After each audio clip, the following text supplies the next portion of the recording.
Guys, welcome back to my channel. তো এখন বেরিয়ে পড়েছি কয়েকদিনের ট্যুরে, সঙ্গে আছে তনুদি। তো চলো কোথায় যাচ্ছি তোমরা সেটা ধীরে ধীরে সব বুঝতে পারবে, জানতে পারবে। সো লেটস গো।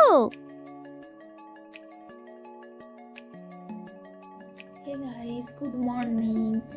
তো আমরা ভোরবেলা তো পৌঁছে গিয়েছিলাম। তো তারপর এখানে আসার পর ঘুমিয়ে পড়েছিলাম। তো এই ঘুম থেকে উঠলাম। আর তো এরপর তো আমাদের প্ল্যান আছে ঘোরাফেরা, কী করছি না করছি সব তোমাদের সাথে শেয়ার করবো। তো চলো নেক্সট ডে। তো দেখতেই পাচ্ছ সকাল সকাল আমি হয়ে গিয়েছি রেডি। এখন যাবো আমরা একটু ঘুরে ঘুরে দেখতে। তো মুর্শিদাবাদ ঘুরতে হবে তো না, তাই। তো চলো কোথায় ঘুরছি কী করছি তাহলে তোমাদের সাথে শেয়ার করো। তো লেটস গো।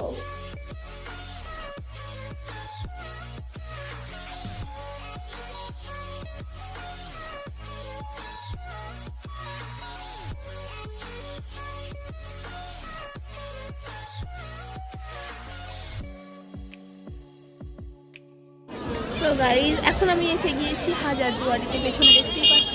আর অপোজিটে আছে ইমামবাড়া।